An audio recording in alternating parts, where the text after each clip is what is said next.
ቴዲ አፍሮ 4 ኪሎ ላይ አምጿል። በይፋ የዜማ ሰይፍን 4 ኪሎ ላይ ወርውሯል። በክራሩ ምት የነፍሱን ጩኸት አሰምቷል። በዳስጣል ሲቃውን ማሰማት ጀምሮ 18ኛው ትራክ ላይ በጀንበር ናፍቆት እንዲህ ሲል አገባደደ። አሁን በኢትዮጵያ ሰዓት አቆጣጠር ከንጋቱ 11 ሰዓት ነው ሲል ኢትዮጵያዬ ሆይ ጀንበርሽን ብትናፍቂም ይነጋል ሲል ተስፋን ማንገቱን ይፋ አደረገ።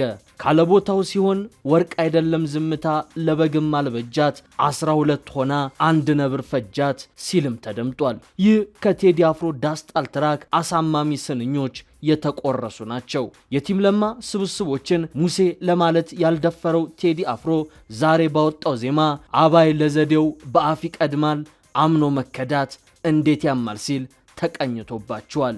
ዳስጣል በተሰኘው ትራኩ ዳስጣል የአገርን ማቅ መልበስ ያወጀች የኢትዮጵያን እውነተኛ አሁናዊ መልክ በጦም ዜማ የቀመረች የአገር ወዳድ ነፍስ ስቅስቅታና ህመምታ ናት።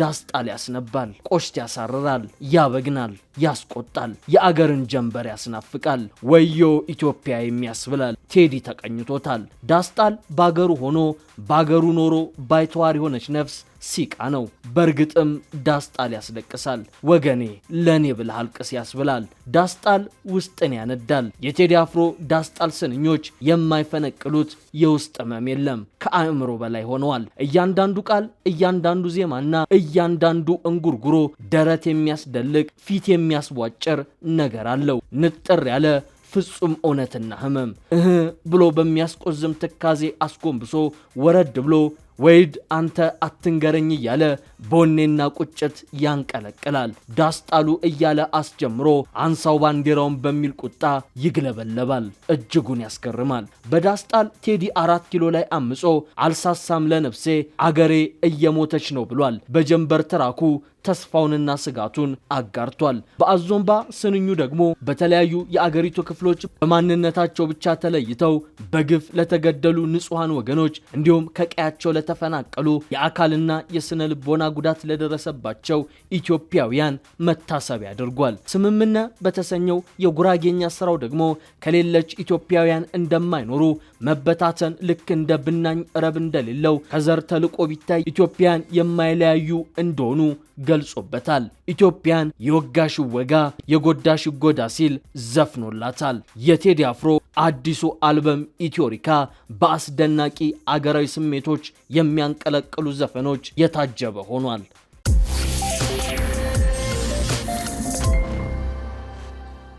የኢትዮጵያ የሙዚቃ ታሪክ በዛሬው ዕለት ታላቅ ክስተትን አስተናግዷል። ማህበራዊ ሚዲያው በብላቴናው ፎቶ አሸብርቋል። ሙግትና ክርክሩ ካለፉት ወራት የምርጫ ቅስቀሳ በላይ አይሏል። በእርግጥም ቴዎድሮስ ካሳሁን ቴዲ አፍሮ ልብ ያልተባለ ፖለቲከኛ መሆኑ አደባባይ ወጥቷል። የሚወዱት ንግስናን ሰጥተውታል፣ የሚጠሉት ጥበብን ሸቀጥ ማድረጉን ቀጥሏል ሲሉ እየዘለፉት ነው። ዳኝነቱን እናቆየውና ረጅሙን መንገድ በአጭር እንቃኘው። ቴዎድሮስ ካሳሁን በኢትዮጵያ የሙዚቃ ታሪክ ውስጥ ያለው ግዛት እጅግ ሰፊ ነው። የኢትዮጵያ የሙዚቃ ታሪክ አዲስ አበባ ተወልዶ ቢያድግም ለዘመናት ከቀየው እየተሰደደ ነበር።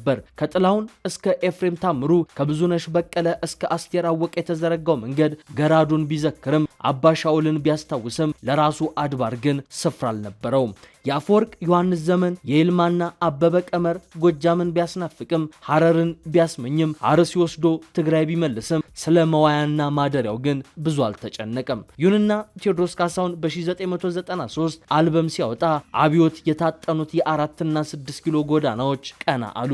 አድዋ የዘመተው አራዳ ታቦቱና ንጉሥ ያዘለው ፈረሱ ስግግ ብለው ታዩ። ሼህ መንደፈርና ካዛንችስን ያኮረፈው ሙዚቃችንም ወደ አዲስ አበባ ተመለሰ። ልብ በሉ፣ አዲስ አበባ ተራ ከተማ አይደለችም፣ ትዕምርት ናት። ምስረቷም ሆነ እድገቷ የወል ነው የሁሉም ኢትዮጵያዊ። መውደቅ መነሳታችን፣ ለጉልበተኞች መገዛታችን፣ በደም የተሸመነ እጣፈንታችን ሁሉ ጎዳናዎቿ ላይ ተጽፏል። የቴዲ አረዳድ ግን ከዚህም ከፍ ይላል። የትውልድ መዲናውን ምልክት ያደርጋታል። የከተሜነት ምልክት፣ ያለመወከል ትዕምርት፣ አገር ውስጥ ሆኖ አገር የማጣት ተምሳሌት። ይህ ትርጉም ወደ ፖለቲካ ሲሄድ ሰፊ ነው። ያለፉትን 50 ዓመታት መንገድ ያስታውሳል። አብዮታችን የተጸነሰው እዚህ ስፍራ ላይ ነው። ገበሬው ባላባቱ ላይ ተነሳ። ደርግ ተረገዘ። የደደቢት ፈናኖች 4 ኪሎ ደረሱ። መንግስቱ ኃይለማርያምም ሆነ መለስ ዜናዊ ለገጠር መወገናቸውን በአደባባይ ተናገሩ። የከተሜነት ፖለቲካ ከ4 ኪሎ ተባረረ። ላይመለስ የተሸነፈ መሰለ። ከዚያ በኋላ ያለው መንገድ ስፍራ መፈለግ ነው። ኢትዮጵያ ውስጥ ሆኖ ኢትዮጵያን መናፈቅም ሊባል ይችላል። በዛሬው ዕለት በተለቀቀው ዳስጣል በተሰኘው ሙዚቃም ቴዲ ኢትዮጵያ ውስጥ ሆኖ ኢትዮጵያን መናፈቁን በግልጽ በስንኞቹ አስፍሮ አዳምጠናል። ጸጥታው ቢያስፈራም ኢዴፓ በ1992 በፓርቲ ደረጃ የሚቻለውን ሞክሯል። ከ5 ዓመት በኋላም ቅንጅት በከተሜ ፖለቲካ ውስጥ ሌላ መነቃቃትን ፈጥሮ አይተናል።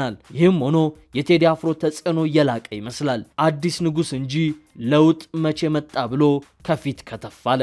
ቴዎድሮስ ካሳሁን ከአብዮቱ መለስ ያለው የኢትዮጵያ ብሔር ግንባታ ሂደት በወጉ አልወከለኝም የሚለው የህብረተሰብ ክፍል ሰንደቅ ነው። እርሱም ቢሆን ይህን መረዳቱ እርግጥ ይመስላል። ከአቡጊዳ እስከ ያስተሰርያል ድረስ ርዕዮተ ዓለማዊ ልዩነቱን በሙዚቃዎቹ አንስቷል። ኢህአዴግ ሲያጣጥር ጉራ ብቻ ሰንበሬ ሲልም ተሳልቋል። በ2010 ዓመተ ምህረት ግን ተስፋን ሰንቆ ነበር። ቢያንስ እሱንና እሱን የመሰለው የህብረተሰብ ክፍል የኢትዮጵያ ፖለቲካ አካል እንደሚሆን። ጠቅላይ ሚኒስትር አብይ አህመድ ወደ ስልጣን መንበሩ ሲመጡ እንኳን ደስ አለን ማለቱ፣ ሚሊኒየም አዳራሽ ተገኝቶ በጠቅላይ ሚኒስትር አብይ አህመድና ፕሬዝዳንት ኢሳያስ ፊት መናገሩ ሁሉ የምስክር ወረቀታችን ይሆናሉ። ይሁን እንጂ ብዙ አልተጓዘም። ከ3 ዓመታት በኋላ ከስርዓቱ ጋር ልዩነት እንዳለው በአደባባይ ያሳወቀ መሰለ። ትናንትም እንደ ጀንበር እያዩት ካይን ይርቃል፣ ኢትዮጵያ እንድትመጪ ስንት ቀን ይርቃል ሲልም ተቀኘባቸው። እዚህ ላይ ርዕዮተ ዓለማዊ ተቃርኖን ለመረዳት ሩቅ መሄድ ሳይኖርብን ወቅታዊውን የመንግስት አቋም ብቻ እናስታውስ።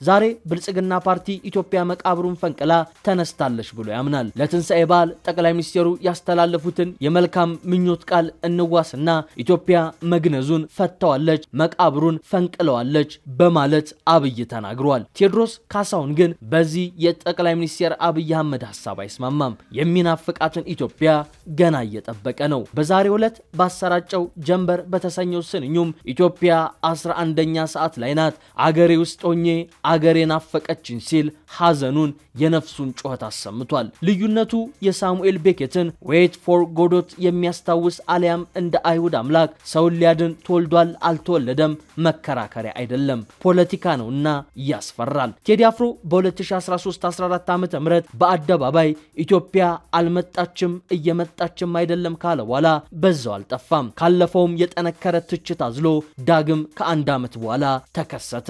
ናዕት በተሰኘ ስራው ብዙዎች ስርዓቱን ነው ባሉበት ስንኞች እንዲህ አለ። ቂምን ሻረውና ወይ ፍቅርን አንግሰው፣ ሁለት ሆኖ አያውቅም አንድ ነው አንድ ሰው በማለት ተቀኘ። ቴዲ አፍሮ ለደጋፊዎች ግለሰብ አይደለም፣ ጊዜ የማያደበዝዘው ምልክት እንጂ፣ ያለመውደቅ ምልክት፣ የተስፋ ምልክት፣ ያለመለወጥ ምልክት።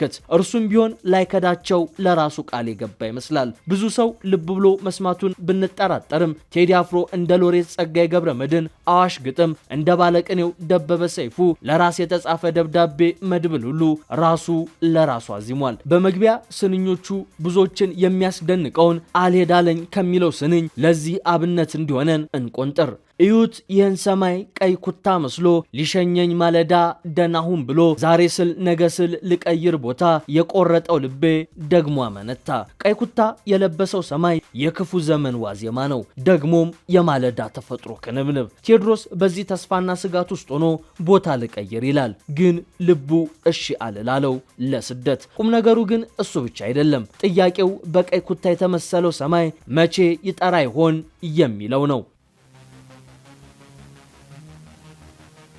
ድምፃዊ ቴዎድሮስ ካሳሁን ቴዲ አፍሮ በእንዲህ መልኩ የነፍስ ጩኸቱንና ሲቃውን ቢናገርም ደጋፊና ወዳጆች እንዳሉት ሁሉ ተቃዋሚዎችም አሉት። በተለይም አዲስና በዛሬው ዕለት በለቀቀው ኢትዮሪካ በተሰኘው አልበሙ ካሁኑ ብዙ ትችቶች እየደረሱበት ነው የሚገኘው። ትችቶቹ ከአልበሙ ሽፋን የሚጀምር ነው። በርካቶችም የአልበሙን ሽፋን የዘጠናዎቹ ድባብና የፈጠራ ድርቀት የተጠናወተው ሲሉ እየተቹት ነው። ወደ አዲሱ አልበም ስንመጣ ትችቱ የሚጀመረው ገና በወጉ ሳይደመጥ ከሚታየው የሽፋን ስዕል ወይም አልበም ከቨር ነው። ይህ ሽፋን አርቲስቱ በአስተሳሰብም ሆነ በውበት እይታ ካለፈው ክፍለ ዘመን መውጣት አለመቻሉን ትልቅ ማረጋገጫ እንደሆነ የሚናገራሉ።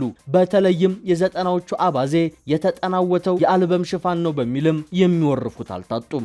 ዓለም በረቀቁ የዲጂታል ጥበብ ስራዎችና በዘመናዊ ግራፊክስ በረቀቀችበት በዚህን ወቅት የኢትዮሪካ ሽፋን በዘጠናዎቹ መጀመሪያ ላይ በነበሩ የካሴት ሽፋኖች ድባብ ውስጥ የታጠረ ይመስላል። የአቀራረብ አርቲስቱ ናፍቆት በሚል ሰበብ ከዘመናዊ የኪነ ጥበብ እድገት ጋር መራመድ የተሳነው መሆኑን የሚያሳይ ነው የሚል ትችትን እያስተናገደ ነው። ምንም እንኳን ምስሉን ለመፍጠር የሰው ሰራሽ አስተውሎት ወይም ኤአይ ጥቅም ላይ የዋለ ቢመስልም ውጤቱ ግን የኢትዮጵያን ጥሬና እውነተኛ ባህላዊ ውበት የገደለ እጅግ ሜካኒካዊና ነፍስ የሌለው ምስል ይመስላል። ይህ በቴክኖሎጂ የታጀበ ኋላ ቀርነት አርቲስቱ የራሱ የሆነ አዲስ የፈጠራ እይታ እንደሌለው የሚያመላክትም ነው እያሉት ነው። አንድ ወገን ብቻ የሚመለከት የታሪክ ትረካውም በበርካቶች ዘንድ የሚተችበት ነው። የቴዲ አፍሮ ሙዚቃዎች ሁሌም በታሪክ ላይ የተመሰረቱ ቢሆኑም በዚህ አልበም ውስጥ ግን የታሪክ አጠቃቀሙ እጅግ አንድ ወገንና ሌላውን የህብረተሰብ ክፍል ያገለለ ሆኖ ሊገኝ የመቻሉ ዕድል ሰፊ ይመስላል። ካሁኑም እየታዩ ነው። አልበሙ የኢትዮጵያን ታሪክና አንድነት ሲዘምር የብዙ ብሔር ብሔረሰቦችን የቆየ ቁስል፣ ጭቆናና የታሪክ እውነታ ያላገናዘበ ነው የሚሉ ተቺዎች ጥቂት አይደሉም። በተለይም የትግራይና የኦሮሞ ብሔርተኞች በዚህ ጉዳይ ቴዲን ያሙታል። ይልቁንም የአንድን ወገን የበላይነት የሚናፍቅ ትረካን በማጉላት የሌላውን ህዝብ የታሪክ አሻራ ወደ ጎን ገፍቷል ሲሉ እነዚሁ ብሔርተኞች ይተቹታል። የኢትዮጵያ የሙዚቃ ሰማይ ላይ ከሚያበሩት ደማቅ ከዋክብት መሃል አንዱና ዋናው የሆነው ቴዲ አፍሮ በድጋሚ የጥበብ ማዕበሉን አስነስቶታል። የህዝብን የልብ ትርታ የሚያዳምጠውና ስሜትን ሰርስረው የሚገቡ 5 አልበሞችን ለሙዚቃ አፍቃሪው ያበረከተው ቴዲ አሁን ደግሞ 6ኛ ገጸ በረከቱን በዛሬው ዕለት አሰራጭቷል። ይህን የብዙሃን የጉጉት ጥማት የሚያረካ አልበም በዛሬው ዕለት መለቀቁን ተከትሎ ታዲያ በርካታ የጥበብ አጋሮቹ ደስታቸውን እየገለጹ ይገኛል። ከነዚያም መካከል የዘመኑ ተወዳጅ ድምፃዊ ዳዊት ጽጌ ያስተላለፈው የደስታ መልእክት የሚጠቀስ ነው። ዳዊት ጽጌ ደስታውን ለህዝብ ሲያካፍል እንዲሁ በባዶ አይደለም።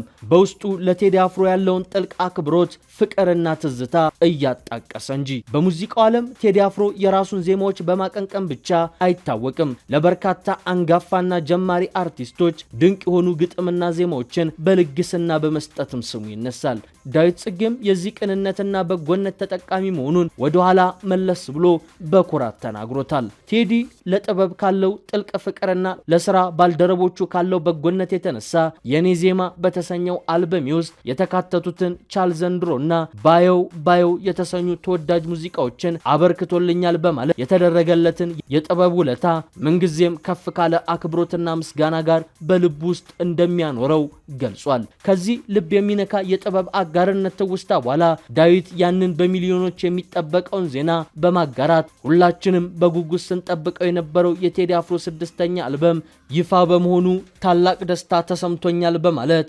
ሐሳቡን አጋርቷል።